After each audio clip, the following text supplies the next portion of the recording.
ముంపు నివారణకు శాశ్వత ప్రాతిపదికన ప్రణాళికలు సిద్ధం చేయాలని పంచాయతీరాజ్ స్త్రీ శిశు సంక్షేమ శాఖ మంత్రి ధనసరి అనసూయ సీతక్క అన్నారు. స్వచ్ఛ గ్రామాలుగా తీర్చిదిద్దాలి, పరిశుభ్రతకు ప్రాధాన్యత ఇవ్వాలి. వర్షాకాలంలో అధికారులు సమన్వయంతో బాధ్యతాయుతంగా పనిచేయాలి. మంచినీరు కలుషితం కాకుండా చూడాలి. సీజనల్ వ్యాధుల పట్ల వైద్యులు అప్రమత్తంగా ఉండాలి. వ్యాధుల నియంత్రణకు ముందు జాగ్రత్తలు తీసుకోవాలి. అధికారులు అప్రమత్తంగా ఉండాలని సూచించారు.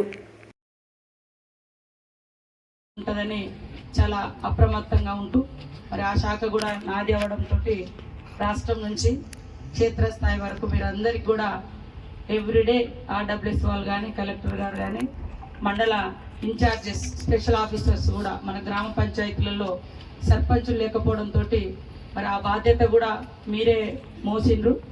1-2 తప్ప దాదాపుగా చాలా వరకు మంచినీటి వ్యవస్థను కూడా సక్రమంగా అందించి మరి ఇంత ఎండలలో చాలా తీవ్రమైనటువంటి క్రైసిస్ వస్తుంది అనుకున్నాము, మంచినీటి ఎద్దడి ఉంటుంది అనుకున్నాము. కానీ దాదాపుగా మరి అక్కడ సీఎం గారు కూడా డబ్బులు కూడా కేటాయించి ఎప్పటికప్పుడు వాటి పర్యవేక్షణ కానీ అదేవిధంగా బోర్లు వేయడం కానీ పైపుల రిపేర్స్ కానీ ఇవన్నీ కూడా చేసి మంచినీటి ఎద్దడి నుంచి మన జిల్లాను మరి సురక్షితమైనటువంటి నీరు అందించి సురక్షితమైనటువంటి నీరిచ్చే ప్రయత్నం చేసినందుకు మీ అందరికీ అభినందనలు తెలియజేస్తా ఉన్నాను.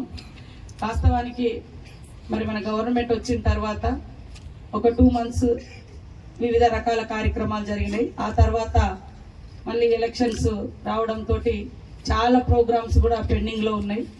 వాటన్నింటినీ ఇప్పుడు మనం పరిగెత్తించాల్సిన బాధ్యత కూడా ఉంది.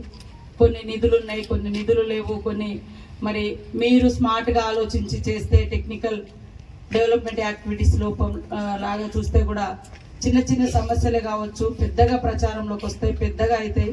అలాంటి వాళ్ళు రివ్యూ చేసుకొని ఈ రోజు నుంచి మన జిల్లాలో ఎలాంటి ఇబ్బందులు లేకుండా మరి అభివృద్ధి కార్యక్రమాలు కూడా పరిగెత్తించే విధంగా మీరందరూ పర్యవేక్షణ చేస్తూ పెండింగ్లో ఉంచకుండా, డిలే చేయకుండా, లేజీగా ఉండకుండా ఈ 2 months తర్వాత పిల్లలు స్కూళ్ళకి వస్తే ఎంత ఉత్సాహంగా పనిచేస్తూ అంటే వాళ్ళు స్టడీస్ కోసం మనం పంపాలని తల్లిదండ్రులు ఆరాటపడతారు.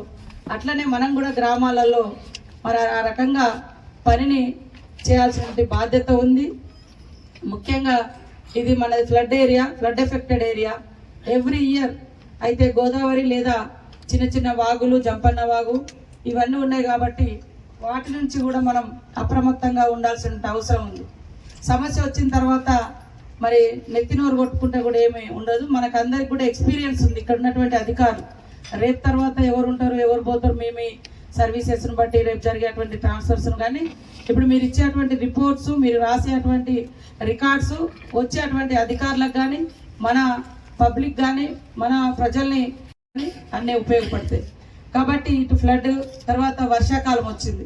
ఈ వర్షాకాలంలో నిన్నటిదాకంటే మంచినీటి ఎద్దడి ఉంటుందేమో అని భయంతో పనిచేసినాం.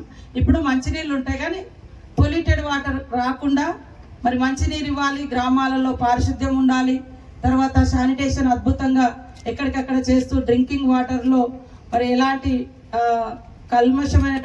కలుషితమైనటువంటి వాటర్ అందులోకి రాకుండా, పైప్ లైన్ లీకేజ్ కాకుండా గ్రామాలలో కూడా మరి నీటి గుంతలు ఏవైతే ఉండి వాటిలలో కలరా, మలేరియా అన్ని డిపార్ట్మెంట్స్, ఎందుకంటే ఇక్కడ అందరూ వివిధ శాఖల అధిపతులు అయినప్పటికీ కూడా మీరందరూ ఒక్కొక్క మండలంలో స్పెషల్ ఆఫీసర్స్గా ఉన్నారు.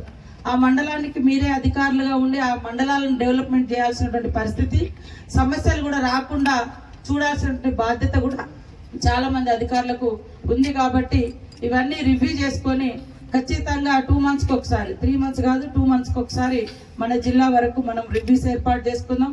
తర్వాత అధికారులకు అందరికీ నేను ఒకటే సూచించేది, రెగ్యులర్గా విజిటింగ్స్ ఉండాలి.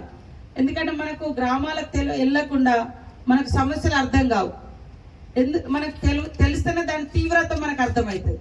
ఆ సమస్య ఎంత కష్టంగా ఉంది పబ్లిక్, లేదా అది పేపర్కి వచ్చి మీడియాకి వచ్చి సోషల్ మీడియాలో అంతా అయిపోయిన తర్వాత మీ పరువు మా పరువు పోయి లేదా పబ్లిక్ ప్రాణాన్ని కలిగించేటువంటి ఇష్యూ వచ్చేంత వరకు మనం నిద్రపోవడం కాకుండా ఖచ్చితంగా ముందు జాగ్రత్తలు, ఈ మాన్సూన్ సీజన్లో ముందు జాగ్రత్తలు తీసుకోవాలి. అది హెల్త్ కావచ్చు, అదేవిధంగా ఎడ్యుకేషన్ డిపార్ట్మెంట్ వారు కూడా ముఖ్యంగా ఆశ్రమ స్కూల్ ఐటీడీఏ కావచ్చు, ఇటు మరి డిఓ గారు కావచ్చు, స్కూళ్ళు నిన్నటి నుంచి రీఓపెన్ అయినాయి. అవన్నింటి రీత్యా చూస్తే లాస్ట్ టైం చాలా చోట్ల బల్లి పడ్డది, తేలు పడ్డది, జర్రీతో మరి అస్వస్థకు గురవ్వడం ఇట్లాంటి చోట్ల అయింది. బట్ లక్కీగా మన ఏరియాలో ఎక్కడ నా దృష్టికి అయితే కాలే హాస్టల్స్ కానీ అదేవిధంగా స్కూల్స్లో కానీ. ఇప్పుడు కూడా మనం అందరం అప్రమత్తంగా ఉండాలి. అదే కాకుండా లాస్ట్ టైం కూడా మీరందరూ అంటే మనము చిన్న స్థాయి నుంచి స్టాండర్డ్ 1 నుంచి ఫస్ట్ నుంచి సెకండ్ నుంచి ఫిఫ్త్ నుంచి తీసుకొస్తేనే ఇంటర్లో వాళ్ళు మంచి రిజల్ట్ కూడా వస్తుంది. మీరు అందరూ కష్టపడి మన జిల్లాను టాప్లో ఉంచినందుకు ఇంటర్మీడియట్లో మీ అందరినీ అభినందిస్తూ ఉన్నాం. ముఖ్యంగా ఎడ్యుకేషన్ డిపార్ట్మెంట్ వారిని, కలెక్టర్ గారిని, అదేవిధంగా సంబంధిత అధికారులందరినీ కూడా అభినందిస్తూ ఉన్నాం. ఇట్లనే మనం ప్రతి దాంట్లో చిన్న జిల్లా చాలా అద్భుతంగా చేసుకోవచ్చు. అన్ని వనరులు ఉన్నాయి, మంచి హిస్టారికల్ ప్లేసెస్ ఉన్నాయి. కాబట్టి మీ యొక్క ఆలోచనను ముందు పెట్టి రామప్ప దగ్గర మనం ఏం చేయగలుగుతాం.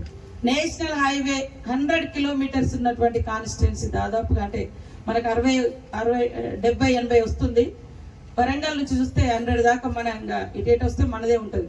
కాబట్టి ఇంత పెద్ద ఏరియా ఇక్కడ మనకు రామప్ప, లక్నవరము, టూరిజం కూడా చాలా అద్భుతంగా ఉంది. సమ్మక్క సారక్క ఇవన్నీ నేషనల్ హైవే మీద కూడా ఫారెస్ట్ అండ్ పంచాయత్ రాజ్ లేదా NHR అందరం కలిసి అద్భుతంగా ఆ రోడ్లను డెవలప్ చేసుకోవడము, ఇట్లాంటి అన్నింటినీ కూడా ఈరోజు రివ్యూ చేసుకొని తర్వాత IB వాళ్ళు కూడా లాస్ట్లో కొన్ని ఫ్లడ్స్ వచ్చి చెరువులు తెగిపోయినాయి, కుంటలు తెగిపోయినాయి, రోడ్లు ఇవన్నీ అయినాయి.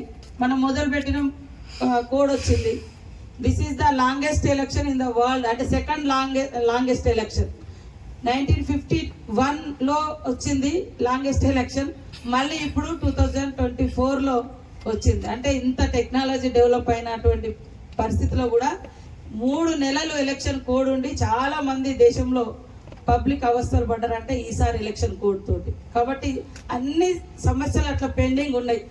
ఈ 3 నెలలు లేదా అంతకు 3 నెలలు ఎలక్షన్ల ముందు ఇదంతా కూడా మనం పరిష్కరించుకోవాలంటే ఒక రకంగా